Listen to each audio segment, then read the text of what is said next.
लेकिन जो तस्वीरें निकल के सामने आई तबाही की, जरा वो भी देख लीजिए, वो अपने आप में काफी अहम हो जाती हैं।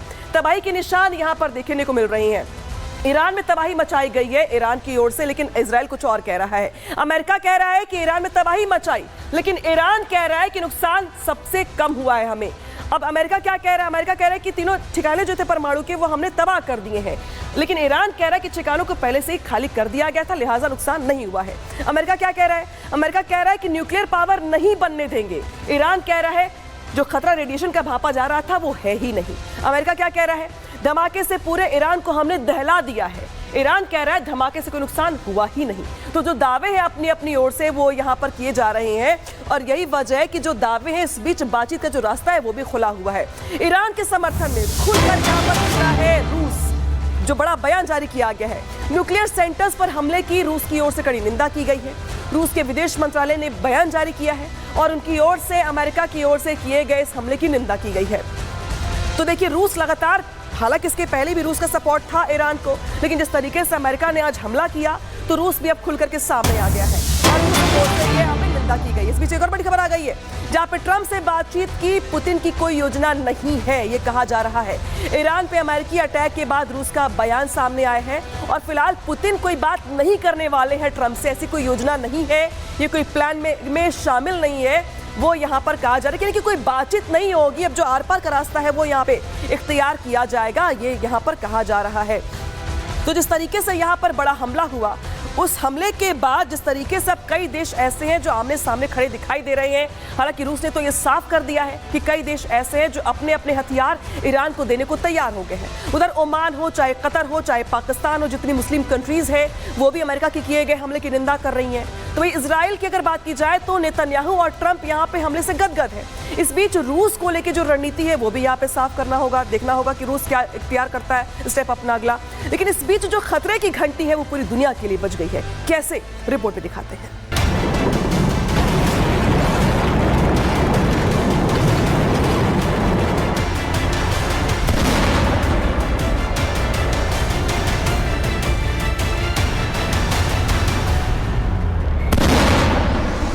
अमेरिकी राष्ट्रपति डोनाल्ड ट्रंप G7 समिट बीच में ही छोड़कर अमेरिका वापस लौट आए, जिसके बाद कयास लगाए जाने लगे कि जंग की तस्वीर बदलने वाली है।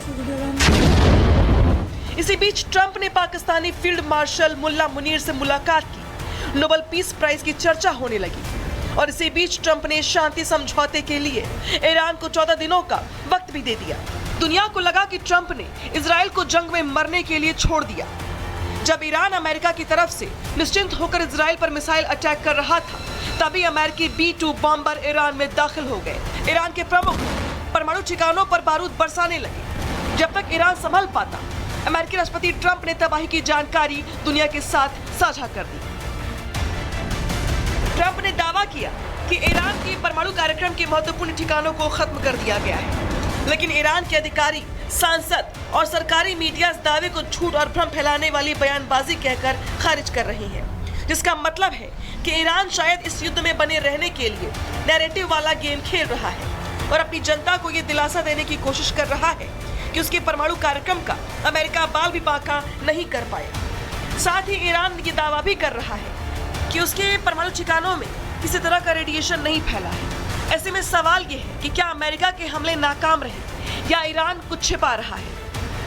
अभी ये मैसिव ऑर्डिनेंस पेनिट्रेटर एक बड़ा बॉम्ब है जिसमें तकरीबन 15,000 किलो बारूद होता है और ये जमीन से तकरीबन 200 फुट नीचे तक जाके मतलब मैसिव पेनिट्रेशन कर सकता है और इसको सक्सेशन में यानी कि एक के पीछे एक आप डाल सकते हो ताकि और डेप्थ में जाया जाए।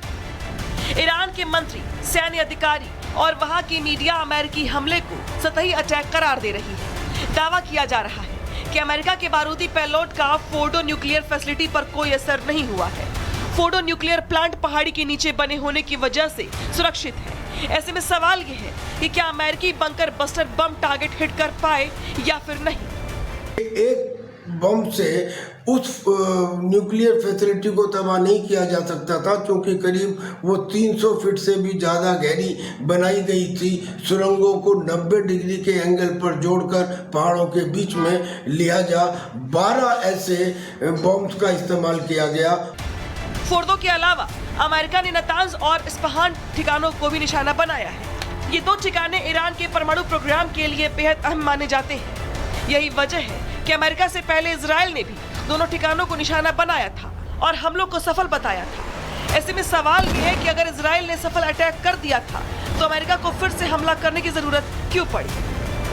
इजराइल ने इनके ऊपर अटैक किए थे, मगर ये पूरी तरह से तबाह नहीं हो पाए थे। इसलिए अमेरिका ने इनके ऊपर बंकर बस्टिंग बम का भी इस्तेमाल किया और उसने अमेरिकन नेवी से टॉम हॉक मिसाइल का भी इस्तेमाल किया और इन दोनों न्यूक्लियर फैसिलिटीज को तबाह किया। फिलहाल अमेरिका और इजराइल ताज़ा हमले को ईरान पर अपनी बड़ी जीत मान रही है और दावा कर रही है कि ईरान का परमाणु प्रोग्राम पूरी तरह से ध्वस्त हो चुका है। वहीं ईरान का दावा है कि फोर्दो में कुछ नुकसान जरूर हुआ है, लेकिन न्यूक्लियर साइट पूरी तरह से सुरक्षित है। एक और मुस्लिम देश अमेरिकी हमले की निंदा कर रही है, तो वहीं ईरान अब बड़े पलटवार की तैयारी कर रहा है। ऐसे में देखना है कि ये नया फेज क्या पूरे मिडिल ईस्ट को विश्व युद्ध की आंख में झोंक देता है या फिर कोई बीच का रास्ता निकाला जाता है। Bureau report, Republic Bharat. और इस बीच एक और बड़ी खबर आ गई। खबर का रुख कर लेते हैं। फोर्दो न्यूक्लियर सेंटर की नई तस्वीर सामने आई है। अमेरिकी हमले के बाद की नई तस्वीर सामने आई है। इसके साथ साथ यूएस ने बंकर बस्टर बम से परमाणु केंद्र पर हमला किया था, बताया हमने आपको। लेकिन हमले के बाद की जो नई तस्वीर है वो यहाँ पर सामने आई है। ये तस्वीर बताने के लिए काफी कि किस तरीके से अमेरिका की ओर से टारगेट सेट करते हुए ये बड़ा हमला किया गया है और फोर्दो जिसको लेकर एक और बड़ी खबर आ गई है। ट्रंप ने एक नए युद्ध की शुरुआत कर दी है, ये रूस कह रहा है। रूस की ओर से लगातार बयान जारी किए जा रहे हैं और अब कहा जा रहा है कि अमेरिका ने एक नए युद्ध की शुरुआत कर दी है। ईरान पर अमेरिकी कार्रवाई के खिलाफ ज्यादातर देश है और एक नई जंग में फंसने जा रहा है अमेरिका, ये रूस कह रहा है। यानी कि अमेरिका की ओर से जो बयान जारी किया गया, जो जिस तरीके से हमला किया गया, उसके बाद रूस की ओर से कहा जा रहा है कि जो ज्यादातर देश है वो अमेरिका के खिलाफ हो गए, इस हमले के खिलाफ है। हालांकि उनकी ओर से यह भी कहा जा रहा है कि अमेरिका ने एक नई जंग की यहां पर शुरुआत कर दी गई है। तो देखिए जिस तरीके से यहाँ पर एक के बाद एक जो बयानबाजी है वो भी यहाँ पर हो रही है, लेकिन इसी के साथ साथ जो तस्वीरें हैं वो निकल के सामने आई हैं। ईरान पर हमले के बाद जो जिस तरीके से तस्वीर जो सामने आई है वो दिखा दे आपको। ईरान पे इजरायली जब हमला हुआ तो उसके बाद देखिए शिराज शहर है ये, और शिराज शहर में कैसे यहाँ पर हमला होता है आप देख पा रहे हैं। रात के अंधेरे से लेकर के दिन के उजाले तक किस तरीके से यहाँ पे आपको तबरीज की तस्वीर दिखा रहे हैं आपको ईरान के, जहाँ पे इजराइल की ओर से मिसाइल अटैक किया जाता है और अटैक के बाद आपको सिर्फ और सिर्फ यहाँ पे काले धुएं का गुब्बार दिखाई देगा, धुआं उठता हुआ दिखाई देगा। और ये बताता है कि इजराइल की ओर से भी ईरान के अलग अलग शहरों पे, चाहे हम तबरीज की बात कर ले या हम शिराज की बात कर ले, वहाँ पर हमले लगातार हो रही हैं। हमने तस्वीरें एक और सामने आई है जहाँ पे मिसाइल अटैक किस तरीके से किया जा रहा है वो आपको दिखा रहे हैं। देखिए तबरीज है ये ईरान का वो शहर जहाँ पे इजराइल की ओर से मिसाइल अटैक किया गया है। मिसाइल अटैक के साथ तबरीज का आसमान धुआं धुआं होता दिखाई दे रहा है।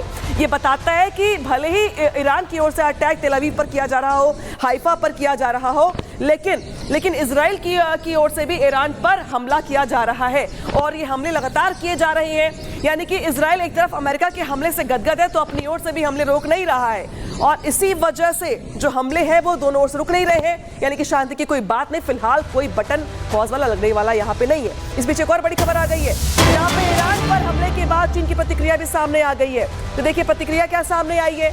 चीन ने अमेरिकी हमले की कड़ी निंदा की है। चीन के विदेश मंत्रालय ने बयान जारी किया है और यहाँ पर जिस तरीके से अमेरिका की ओर से ईरान की न्यूक्लियर साइट्स पे हमला किया गया, उनकी ओर से इस हमले की यहाँ पर निंदा की गई है। तो देखिए अब सवाल खड़े होते हैं कि क्या इस हमले का ईरान पलटवार करेगा तो कैसे और कैसा होगा ये प्रहार, ये जानना भी आपके लिए बहुत जरूरी है। ईरान IAEA निरीक्षकों को देश से बाहर निकाल सकता है, ये उसके हक में है। वैश्विक परमाणु